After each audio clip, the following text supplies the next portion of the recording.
Hello everyone, welcome to cap 24। मैं हूँ Shweta. Good afternoon. चलिए शुरू करते हैं हमारा आज का वोकैबलरी का सेशन और देखते हैं कि हमारे आज के सेशन में कौन कौन से 10 नए वर्ड्स हैं। देखते हैं उनके सिनोनिम एंटोनिम्स, देखते हैं उनके यूजेज और देखते हैं उनको लर्न करने का तरीका। तो चलिए विदाउट एनी डिले शुरू करते हैं हमारी आज की क्लास। पहला हमारा वर्ड है onus. Onus is a noun. इसका मतलब होता है दायित्व, किसी के ऊपर किसी चीज़ की रिस्पॉन्सिबिलिटी होना जो कि सोशली या मॉरली एक्सपेक्टेड है उनसे। इसका मीनिंग होता है द रिस्पॉन्सिबिलिटी फॉर समथिंग, मतलब किसी भी चीज़ की आपके ऊपर अगर रिस्पॉन्सिबिलिटी है तो क्या बोलेंगे, it is on you, it's the onus on you. Synonyms देखते हैं इसके। Duty, obligation, responsibility. किसी भी चीज़ की ड्यूटी होना, जिम्मेदारी होना, ऑब्लिगेशन होना, बाध्यता होना। रिस्पॉन्सिबिलिटी भी क्या है, जिम्मेदारी है। एंटोनिम देखते हैं। एडवांटेज, बेनिफिट, गेन, फ़ायदा मिलना, है ना। जैसे क्या होता है कि हमारे पेरेंट्स को अगर हम देखें तो उनके ऊपर क्या जिम्मेदारी होती है कि वो हमारी केयर करें, हमें पढ़ाएं लिखाएं और आगे बढ़ाएं। और हमें क्या मिलता है, उसका एडवांटेज मिलता है कि हमारे पेरेंट्स इतने केयरिंग हैं तो हम एडवांटेज की पोजीशन में रहते हैं। या फिर हमें बेनिफिट मिलता है कि हमारे पेरेंट्स मेहनत करते हैं हमारे लिए तो हम पढ़ लिख पा रहे हैं, ग्रो कर पा रहे हैं, हेल्दी लाइफ जी पा रहे हैं। गेन का भी यही मतलब है कि एक कोई है जो कि क्या कर रहा है, सारे ऑब्लिगेशंस बियर कर रहा है, बाध्यता से अपना जीवन चला रहा है, तो दूसरा जो है वो उससे उसको बेनिफिट मिल रहा है। या फिर किसी और टर्म में भी इसको समझ सकते हैं। जैसे मान लीजिए कि क्या है कि सड़क परिवहन वालों का काम है कि वो क्या करें, व्हीकल चलाएं अच्छे अच्छे और अपडेट करें उनकी सर्विसेज में, और हम क्या करेंगे, उनका गेन लेंगे। तो उन लोगों के ऊपर क्या रिस्पॉन्सिबिलिटी है कि वो ट्रांसपोर्टेशन को अच्छा करें और क्या बना दें, लग्जूरियस बनाने के बारे में सोचें, और हमें क्या मिलेगा, उसके बदले में गेन मिलेगा। ठीक है। एग्जाम्पल देखते हैं। The onus is on employers to follow health and safety law. अब यहाँ पे क्या हो रहा है, ओनस मतलब जिम्मेदारी है किसके ऊपर, एम्प्लॉयज़ के ऊपर। किस चीज़ की, to follow health and safety law, मतलब हेल्थ और सेफ्टी के जो लॉ हैं, मतलब स्वास्थ्य से रिलेटेड लॉ हैं। जैसे आजकल चल रहा है ना कि मास्क पहने, सैनिटाइज करें, सफाई से रहें, फिज़िकल डिस्टेंसिंग मेंटेन करके रखें। तो ये सब क्या है, जो एम्प्लॉयज़ हैं या एम्प्लॉयर्स हैं, वो ऑफिस में जो लोग बुला रहे हैं काम करने के लिए या फिर जो लोग जा रहे हैं काम करने के लिए, ये उनके ऊपर क्या है, रिस्पॉन्सिबिलिटी है कि वो इस तरह की चीज़ों को, हेल्थ मेजर्स को क्या करें, फॉलो करें। और फिगर देख लेते हैं। इसमें क्या बता रहा है, एक आदमी है वो अपना बिल्कुल रिस्पॉन्सिबिलिटीज़ के बोझ से जो है लदा चला जा रहा है। उसको एक पहाड़ का टुकड़ा जैसे दिखाया जा रहा है कि उसके पास है, और वो उसको बिल्कुल रिस्पॉन्सिबिलिटीज़ की तरह ले रहा है कि उस पहाड़ से वो उसके तले दब गया है। ठीक है। अगला वर्ड देखते हैं, respite. Respite is a noun जिसका मतलब होता है कोई ब्रेक होना किसी चीज़ से, या फिर आपको राहत की सांस मिलना, है ना। दोनों बात होती है। राहत की सांस आपको कब मिलती है, जबकि आप बहुत दिनों से कोई प्रोजेक्ट है उसके ऊपर काम कर रहे हैं, आज वो प्रोजेक्ट फाइनली सबमिट हो गया, एक्सेप्ट हो गया और उसकी तारीफ भी हो गई, तो आपको क्या होगा, एक आप राहत की सांस लेंगे। तो क्या बोलेंगे उसको, रेस्पाइट बोलेंगे। ठीक है। और इसको इस तरह से भी आप देख सकते हैं कि आप किसी प्रोजेक्ट के ऊपर बहुत दिनों से काम कर रहे थे, आज वो प्रोजेक्ट कंप्लीट हो गया है तो आपको 2 दिन का ब्रेक मिल गया है, तो ये क्या है, आपके लिए रेस्पाइट है। या फिर डेली रूटीन आपका चल रहा है, आप कहीं सिटी ब्रेक पे चले जाते हैं वीकेंड्स में, तो ये रेस्पाइट हो गया कि रेगुलर रूटीन से आपने एक छोटा क्या ले लिया, अपने लिए एक मोहलत ले ली, ब्रेक ले लिया, या फिर आपको राहत मिली ब्रेक लेने से। मीनिंग देखते हैं इसका।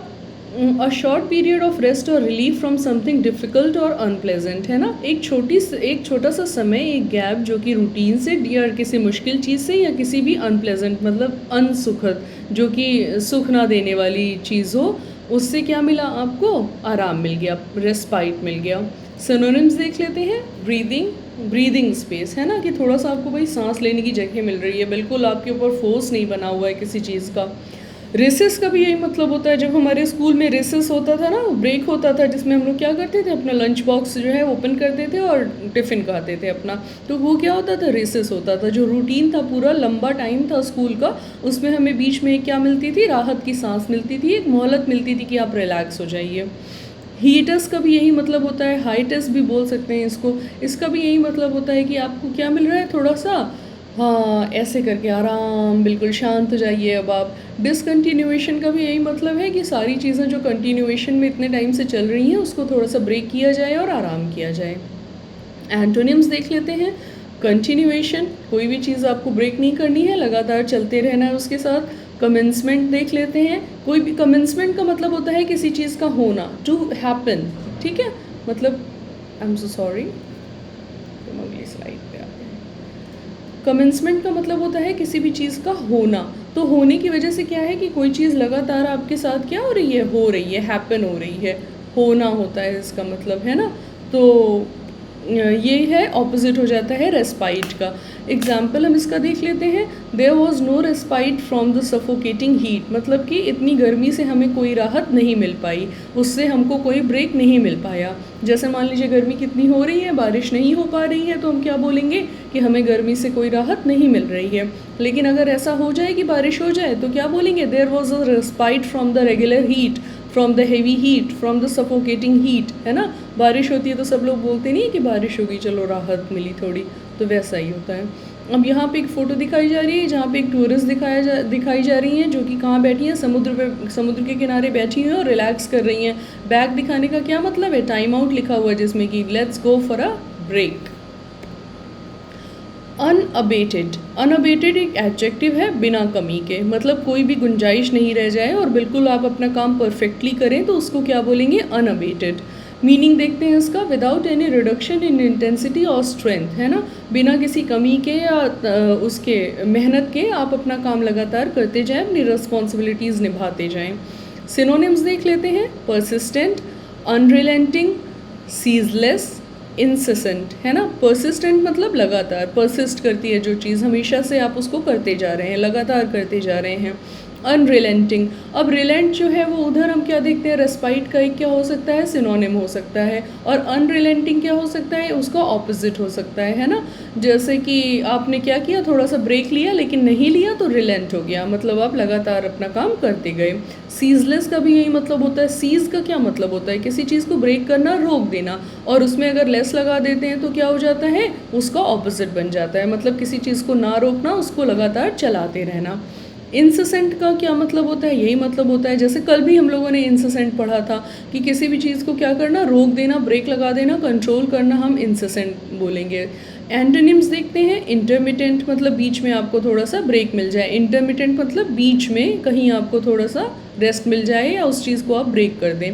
इररेजोल्यूट का भी मैं यही मतलब होता है कि रेजोल्यूशन अगर आपने कोई ली रखी है कि नहीं हमको ये काम करते ही रहना है, तो उस रेजोल्यूशन को, उस कंटिन्यूएशन को, उस दृढ़ संकल्प को आप थोड़ा सा ब्रेक करिए और इररेजोल्यूट हो जाइए, मतलब कि थोड़ा लूज़ हो जाइए, लीवे देने लगिए। लीवे भी हमने पढ़ा है अपने पहले सेशन में, ठीक है। एग्जाम्पल देखते हैं इसका, the excitement among the public to watch a superstar continues unabated, मतलब लोगों के बीच में, पब्लिक के बीच में किसी सुपरस्टार को देखने की जो एक्साइटमेंट होती है वो बिना किसी कमी के वैसे ही लगातार चलती रहती है। जैसे मान लीजिए अभी क्या हो जाए, पता चल जाए कि आपके घर के पास अमिताभ बच्चन जी आने वाले हैं, तो क्या होगा, आप एक्साइटेड होंगे ना। तो वही वो बोल रहे हैं कि ये चीज़ जो एक्साइटमेंट होती है वो लोगों में अनअबेटेड रहती है, लगातार जो है चलती रहती है। अब यहाँ पे हम नीचे देखते हैं, इमेज में क्या दिखा रहे हैं कि कुछ हेल्थ ऑफिसर्स हैं जिन्होंने कि क्या किया हुआ है, सारे अपने आप को पैकअप किया हुआ है, लेकिन वो काम में लगे हुए हैं। जैसे कि हमारे लॉकडाउन में हमने अपने डॉक्टर्स को क्या बोला, फ्रंटलाइन वॉरियर्स बोला ना, डॉक्टर या किसी भी मेडिकल एम्प्लॉय को। तो वही यहाँ पे दिखा रहा है कि उन लोगों ने कोरोना में क्या किया है, लगातार काम किया है, अब unabated, they remain unabated, they work unabated, उन्होंने लगातार बिना रुके, बिना किसी कमी के काम किया। अगला वर्ड हम देखते हैं इम्पोवरिश्ड। इम्पोवरिश्ड क्या होता है, एक वर्ब होता है, इसका मतलब होता है अशक्त कर देना। अब मैंने आपको आज के सुबह के उसमें भी आर्टिकल में भी बताया था कि जहाँ पे भी इम्पोवरिश्ड आता है तो आप ऐसे याद कर सकते हैं इसको कि इसमें POVER यानी कि पोवर्टी से एक सेंस लिया जा सकता है। पोवर्टी का मतलब क्या होता है, किसी भी चीज़ में कमी होना, कमज़ोरी होना, है ना। यही दर्शाता है पोवर्टी को कि किसी के पास या तो पैसे की कमी है, या उनका लाइफस्टाइल अच्छे से नहीं चल पा रहा है, या उनकी हेल्थ नहीं अच्छी है, तो ये सब पोवर्टी को दिखाते हैं। तो इम्पोवरिश को आप इस तरह से लर्न कर सकते हैं। इम्पोवरिश का मतलब यही होता है किसी चीज़ को अशक्त कर देना, उसकी शक्ति में कमी लाना, कमज़ोर बना देना। मीनिंग देखते हैं इसका, to make something worse in quality, किसी चीज़ की क्वालिटी में, गुणवत्ता में कमी लाना इम्पोवरिश कहलाता है, ठीक है।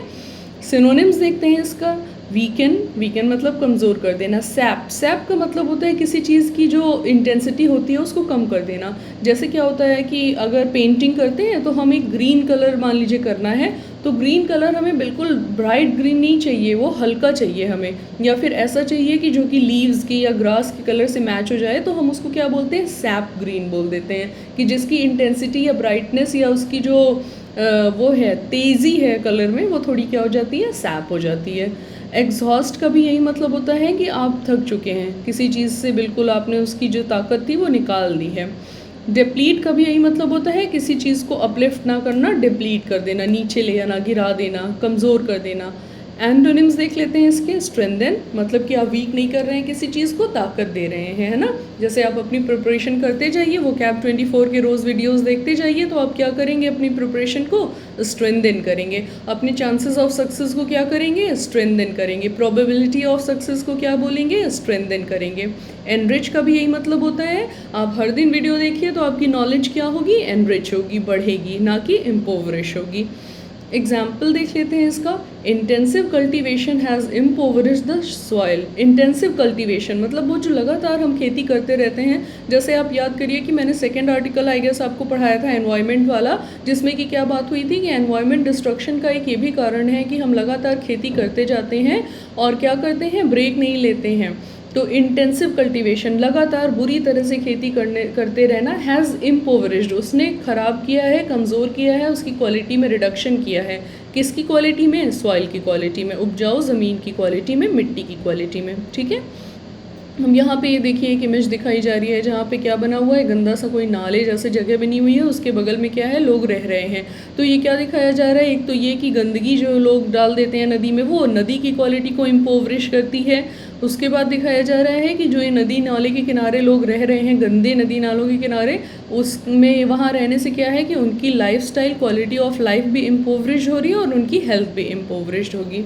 ठीक है, अगला वर्ड देखते हैं, डाउन टर्न। डाउन टर्न का मतलब होता है गिरावट। आज के पैसेज में हमने देखा था डाउन टर्न किस बारे में बात कर रहा था, इकोनॉमी के डाउन टर्न के बारे में ना, कि इकोनॉमी हमारी क्या हो रही है, कोरोना की वजह से गिर रही है, उसमें गिरावट आ रही है।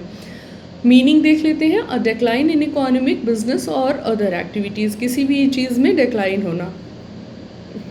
अभी तक आप क्या कर रहे थे, वीडियोस देख रहे थे वो कैप 24 के, लेकिन अब आपने क्या कर दिया, बंद कर दिया देखना, तो आपकी प्रिपरेशन में क्या हो सकता है, डाउन टर्न आ सकता है, गिरावट आ सकती है। सिनोनिम्स देख लेते हैं इसके। Slump, dip, fall, drop. Slump मतलब यही होता है किसी चीज़ को दबा देना, कंप्रेस कर देना, कम कर देना। तो स्लम्प अगर आप किसी चीज़ को करेंगे, मान लीजिए कि वो ऊंची है, तो वो क्या होगी, छोटी हो जाएगी, स्लम्प हो जाएगी, गिर जाएगी नीचे। डिप का भी यही मतलब होता है, जब कोई चीज़ आप डिप करते हैं कि किसी भी चीज़ में, जैसे मान लीजिए कि आप डोमिनोज़ की क्या खा रहे हैं, गार्लिक ब्रेड खा रहे हैं, तो चीज़ी डिप आती है, तो चीज़ी डिप में आप अपनी ब्रेड स्टिक को क्या करते हैं, डिप करते हैं, उसमें नीचे उसमें गिराते हैं, तब आप खा पाते हैं। फॉल का तो सीधा सा मतलब it's a very common word, कि गिरना, किसी चीज़ में गिरावट का आना, कम होना। ड्रॉप का भी यही मतलब होता है, कोई चीज़ ऊँची थी, वो नीचे गिर गई, तो वो क्या हो गया, ड्रॉप हो गया। एंटोनिम्स देखते हैं। राइज, ऊपर जाना किसी चीज़ का। बेटरमेंट, इम्प्रूव होना किसी चीज़ का। अप टर्न मतलब डाउन टर्न का एग्जैक्ट ऑपोजिट है, कि डाउन टर्न नहीं हो रहा है, अप टर्न हो रहा है, चीज़ें ऊपर जा रही हैं। जैसे उन्होंने पैसेज में बोला था कि अगर इकोनॉमिक पॉलिसीज़ जो हैं उनको चेंज किया जाए तो क्या हो सकता है, डाउन टर्न की बजाय अप टर्न हो सकता है जीडीपी के लिए। ठीक है, ये इमेज भी हम देखिए कंसिडर करते हैं। इस इमेज में क्या हो रहा है कि ग्राफ दिखाया जा रहा है। ग्राफ आप इकोनॉमी से भी रिलेट कर सकते हैं या लोगों की हेल्थ से भी रिलेट कर सकते हैं। अगर इकोनॉमी के सेंस में देखें तो इकोनॉमी हमारी क्या हो रही है, लॉकडाउन कोरोना की वजह से ड्रॉप हो रही है, डाउन टर्न हो रहा है उसमें। या अगर लोगों की हेल्थ के बारे में आप बात कर लीजिए तो वीकनेस आ रही है लोगों के अंदर, जो बीमार हो रहे हैं, तो जिसकी वजह से उनकी हेल्थ में क्या आ रहा है, डाउन टर्न आ रहा है। चलिए अगला वर्ड देखते हैं, मुकर जाना। रीनेज। रीनेज एक वर्ब होता है जिसका मतलब होता है मुकर जाना, अपनी पुरानी कई बात से इनकार कर देना। मीनिंग देखते हैं इसका। To break a promise, an agreement etcetera. किसी एक वादे को, किसी एक प्रॉमिस को, किसी एक बात को जो आपने पहले कही थी उससे मुकर जाना, उसको छोड़ देना, बोलना कि नहीं ऐसा कुछ नहीं हम करेंगे। सिनोनिम्स देखते हैं। Go back on, default on, welsh on, fail to honour, withdraw. Go back on मतलब जो आपने बात कही आप उससे पीछे चले जाएं, पिछली बात कहने लगे। डिफ़ॉल्ट ऑन का मतलब कि आपने फॉल्ट कर दिया है, जो भी आपने कहा था वो नहीं पूरा कर रहे हैं, डिफ़ॉल्ट कर रहे हैं। वेल्श ऑन का भी यही मतलब है कि जो आपने कहा वो आप नहीं कर रहे हैं, आप अपनी बात से पीछे हट रहे हैं, मुकर रहे हैं। फेल टू ऑनर, ऑनर का मतलब क्या है कि अगर आप अपने सारे प्रोमिसेस जो हैं वो पूरे करते हैं, जैसे सरकार होती है वो हम अपने मैनिफेस्टो में कितनी सारी बातें कहती है, अगर वो सारी बातें पूरी कर दे तो क्या होगा, उनके लिए ऑनर की बात है, ये हम उनको ऑनर देंगे। लेकिन वो ऐसा नहीं कर पाते हैं तो फेल टू ऑनर होता है, मुकर जाते हैं वो अपनी बातों से। विदड्रॉ का ये मतलब होता है किसी चीज़ को जो वहाँ हो और आप उसको खींच लें, मतलब कि आपने जो बात कही आप उससे पीछे हट गए। फिर क्या है, withdraw from, pull out of, मतलब उसमें से आप निकल आए। आपने एक कमिटमेंट किया है कि हाँ 4 दोस्त हैं मिलके वो बिज़नेस करेंगे, फिर आप क्या कर लें, पुल आउट ऑफ हो जाएं कि हम नहीं, आपके साथ अब हम बिज़नेस नहीं करना चाहते। एंटोनिम्स देख लेते हैं इसके, keep, adhere to, fulfil, promise. Promise keep करे जाते हैं ना, कि पूरे किए जाते हैं। एडहियर टू, जो भी बात कही जाए उससे सम्मति रखी जाए, उसका पालन किया जाए। फुलफिल का मतलब यही होता है जो वादे किए जाए उनको पूरा किया जाए। प्रॉमिस यही होता है कि ऑब्वियस सी बात है कि अगर जो बात कही गई है वो पक्की हो गई है, अब हम ये करेंगे। एग्जाम्पल देखते हैं, the government has reneged on its election promises. Government क्या है, अपने इलेक्शन में किए गए प्रोमिसेस से मुकर चुकी है। अब यहाँ पे एक अंकल दिखाए जा रहे हैं, उनके पास एक पिगी बैंक है और उनसे कोई पिगी बैंक उनका मांग रहा है, बट अब वो मुकर जा रहे हैं उसको देने में। शायद उन्होंने पहले वादा किया हो कि वो करेंगे, लेकिन अब वो मुकर रहे हैं कि हम नहीं देंगे तुमको अपनी सेविंग्स। अब यहाँ पे देखते हैं स्टिंजीनेस। स्टिंजीनेस क्या है, नाउन है। नेस लग जाता है तो most of the time words क्या होते हैं, नाउन हो जाते हैं। स्पेशल केसेस होंगे कि जहाँ नहीं होगा, बट नेस लगने में वर्ड्स क्या होते हैं, नाउन हो जाते हैं। और ये वर्ड बना कैसे है, स्टिंजी से बना है। स्टिंजी का मतलब होता है कंजूस, सॉरी यहाँ पे देखिए हिंदी मीनिंग कंजूस लिख दिया है, बट कंजूसी होना चाहिए, है ना। स्टिंजीनेस का मतलब कंजूसी करना या कंजूसी, और स्टिंजी का मतलब कंजूस, जो कि कंजूस होता है। अगर हम पिक्चर को कंसिडर करें तो ये लेडी है, वो अपने पैसे बिल्कुल अपने पास चिपका के रख रही है, बोल रही है कि हम किसी को नहीं देंगे, हम नहीं खर्च करेंगे। तो ये क्या दिखा रहा है कि वो लेडी क्या है, स्टिंजी है, और उसकी ये हरकत क्या है, वो कंजूस उसको बता रही है, कंजूसी है, ठीक है। अब यहाँ पे मीनिंग देखते हैं, the fact of not being willing to give something, है ना। अब हाँ, इसको हम सिर्फ पैसे से रिलेट नहीं करें, जेनरॉसिटी भी एक चीज़ होती है। जैसे मान लीजिए कि आपके पास कुछ चीज़ें बहुत ज़्यादा हैं, या आपके यहाँ कोई हेल्पर आता है, हाउस हेल्पर्स आते हैं ना, फिर अब क्या हुआ कि आपके कपड़े जो हैं वो थोड़े पुराने हो गए, लेकिन इतने बुरे भी नहीं हैं, दूसरे किसी और के काम आ सकते हैं रेगुलर यूज़ में। तो आप क्या करेंगे, वो कपड़े अपने हेल्पर्स को या अपने मेड्स को नहीं दें। तो ये क्या कहलाएगा, स्टिंजीनेस आपकी कहलाएगी, कि आप जो है इतने जेनरस नहीं है, आप नहीं अपनी चीज़ें किसी को देना चाह रहे हैं यूज़ के लिए, आपका दिल खुला नहीं है।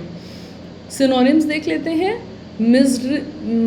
मीजरलीनेस, है ना। माइजर होते हैं ना, माइजरलीनेस, माइजर मतलब कंजूस होता है, तो माइजरलीनेस मतलब कंजूसी।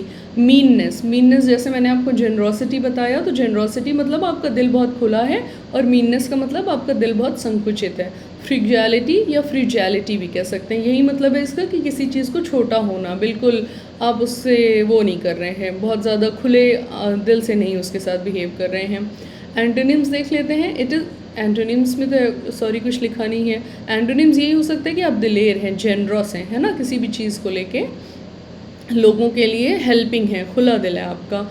एग्जाम्पल देखते हैं, it is superficial to act generously without being free from stinginess. अब वो कह रहे हैं कि खुले दिल से बिहेव करना बहुत मुश्किल है अगर कि आप कंजूसी में पड़ते हैं, जैसे कि ये इमेज में बता रहा है। अगला वर्ड देखते हैं, एवर्ट। एवर्ट क्या है, एक वर्ब है, इसका मतलब होता है बचाना किसी चीज़ से, to save from something. Meaning देखते हैं, टू प्रिवेंट समथिंग बैड और डेंजरस फ्रॉम हैपनिंग, किसी भी चीज़ को गलत या बुरे होने से बचा लेना। सिनोनिम्स देखते हैं, prevent, stop, स्टेव of, ward of, avoid, है ना। यहाँ पे अब ऑफ जो वार्ड ऑफ और स्टेव में यूज़ हुआ है, इसका क्या मतलब है, OFF की बात कर रहा है, मतलब कि क्लोजर होना, किसी चीज़ को बैन कर देना, रोक देना, बंद कर देना। जैसे स्विच ऑफ होता है ना, तो OFF होता है उसमें, ना कि OF होता है।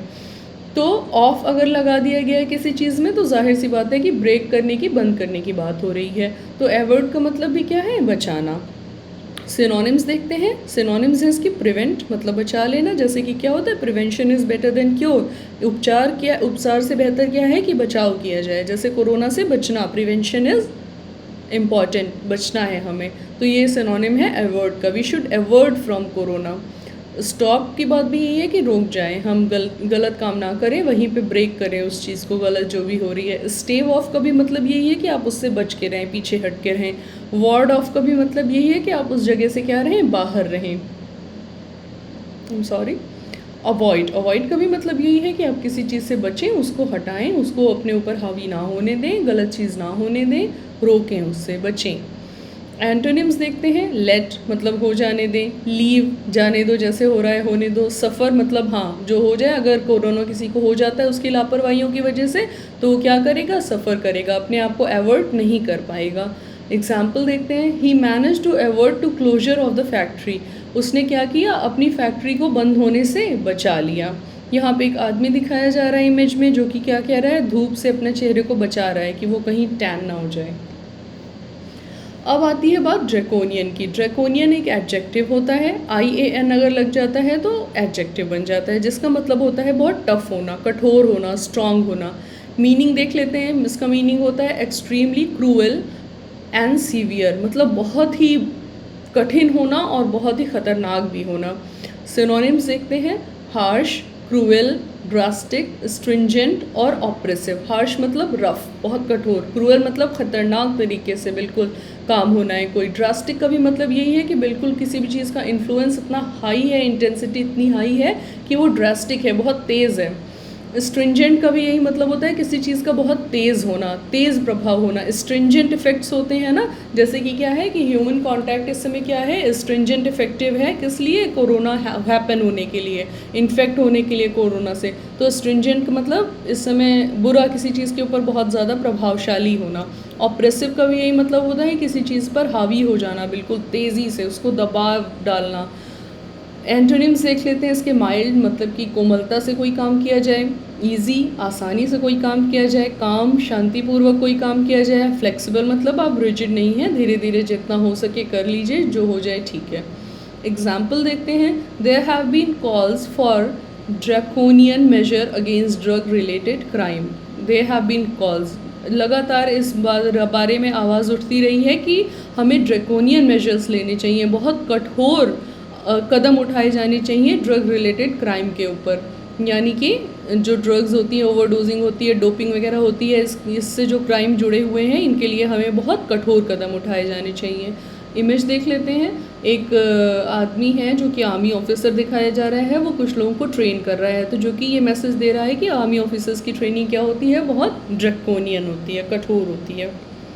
अगला हमारा वर्ड है डेप्राइव। डेप्राइव का मतलब होता है वंचित होना, वर्ब के फॉर्म में। अक्सर आप ये देखेंगे कि ये किसी ऑफ के साथ यूज़ होता है, डेप्राइव ऑफ, OF वाला ऑफ, जो कि क्या है, इसके साथ लग जाता है पार्टिसिपल लग जाता है, या फिर आप उसको कह सकते हैं, चलिए मैं बताऊंगी आपको, है ना। डेप्राइव ऑफ के साथ ही हमेशा यूज़ होता है, हुआ मिलेगा आपको। वंचित करना जिसका मतलब होता है, ये एक वर्ब होती है। प्रिवेंट फ्रॉम हैविंग और यूजिंग समथिंग, किसी चीज़ को किसी चीज़ के होने से या उसके अकर होने से या उसके अपने पास होने से वंचित हो जाना, वो चीज़ आपको ना मिल पाए या वो काम आप ना कर पाएँ, या वो उस चीज़ के फ़ायदे उठाने से आप क्या रह जाए, डेप्राइव ऑफ रह जाएँ। अ पर्सन और प्लेस, है ना, किसी लोगों से भी, किसी के प्यार से, किसी की सफलता से, मान लीजिए आप कोई सफलता से वंचित रह जा रहे हैं, तो ये सारी चीज़ें डेप्राइव दिखाता है वर्ड। सिनोनिम्स देखते हैं। डाइवेस्ट और डिस्पोजेस और बीरीव, है ना। डाइवेस्ट का भी मतलब यही है कि भाई आपके पास वो चीज़ नहीं है। वेस्ट का मतलब पता है क्या होता है, अपने पास होना किसी चीज़ का। आप इसको ऐसे याद कर सकते हैं, जैसे बॉयज़ होते हैं वो वेस्ट पहनते हैं, तो वेस्ट जो होता है वो उनकी बॉडी में सबसे ज़्यादा करीब होने वाला क्लोथ होता है, लेकिन अगर वो डाइवेस्ट हो गया है तो सबसे ज़्यादा जो दूर हो, जो उनके पास ना हो, वंचित हो, तो डाइवेस्ट इस तरह से हो गया। डिसपजेस का भी यही मतलब है, पोजेशन, पजेस लिखा है यहाँ पे। पजेस मतलब जिस किसी चीज़ का आपके पास अधिकार होना, कोई चीज़ आपके पास होना, बट अगर डिसपजेस कह दे रहा है तो वो चीज़ आपके पास नहीं है। बीरीव का भी यही मतलब है कि कोई चीज़ आपके पास से दूर चली गई है, अब आपको नहीं मिल पा रही है। एंटोनिम्स देख लेते हैं। प्रोवाइड, किसी चीज़ को देना, किसी को आपके पास होना वो चीज़। एंडाउ, एंडाउ का भी यही मतलब होता है कि कोई चीज़ आपको मिल जा रही है। जैसे क्या होता है कि अगर भगवान ने आपके ऊपर कोई कृपा कर दी है तो god has endowed you with a blessing. इस तरह से आप इसको समझ सकते हैं ना कि आपके ऊपर कृपा हो गई, आपको वो चीज़ मिल गई है। क्या करना है, वो कैप 24 को फॉलो करना है, सब्सक्राइब करना है, पढ़ाई अपनी कंटिन्यू करनी है, यहीं पे कृपा रुकी हुई है। फर्निश, फर्निश का भी यही मतलब होता है कि उस चीज़ को फुलफ़िल करा देना, अवेलेबल करा देना। एग्जाम्पल देख लेते हैं। They were imprisoned and deprived of their basic rights. उनको क्या किया गया है, जेल में कैद कर दिया गया था और उनके बेसिक राइट्स जो थे उनसे उनको वंचित कर दिया गया था। जेल में किसी को फालतू में कैद कर दिया गया है और फिर उनको खाना पानी, अच्छे कपड़े, साफ़ एयर, अच्छा एटमॉस्फेयर नहीं दिया जा रहा है। ये सब बेसिक राइट्स हैं, उनकी बात नहीं सुनी जा रही है, तो उनको वंचित किया जा रहा है उनके बेसिक राइट्स से। अब यहाँ पे एक आदमी बना हुआ है जो कि एक बोर्ड लेकर खड़ा है जिसमें लिख रहा है I will work for food, मतलब मैं खाने के लिए काम करूँगा। यानी कि यहाँ पे क्या दिखाया जा रहा है, या तो उसके पास खाना नहीं है या तो उसके पास काम नहीं है। तो क्या लिखा हुआ है कि he is deprive of food और he is deprive of work. चलिए, तो ये था हमारा आज का वोकैबलरी का सेशन। आई होप आपने सेशन अच्छे से सीखा हो, उसमें वर्ड सीखे हो, एंजॉय किया हो। सेशन को लाइक करना, शेयर करना, सब्सक्राइब करना मत भूलिए, बेल आइकन प्रेस कर दीजिएगा जिस so that you never miss upon the latest updates. और चलिए फिर से वापस मिलते हैं अपने क्विज़ वाले सेशन में। तब तक आप अपनी वोकैब्स को प्रिपेयर करिए, होपफुली उसी से रिलेटेड आपको वहाँ पे वर्ड्स मिलेंगे, जिससे क्या होगा, आपका रिविजन हो जाएगा और हम और देखेंगे कि किस तरह से हमारे वर्ड्स से वोकैब से रिलेटेड क्वेश्चंस आ सकते हैं। Thank you and bye for now. तब तक आप पढ़ते रहिए, रिविजन करते रहिए और अपनी प्रिपरेशन को क्या करिए, कंटिन्यू रखिए। Thank you.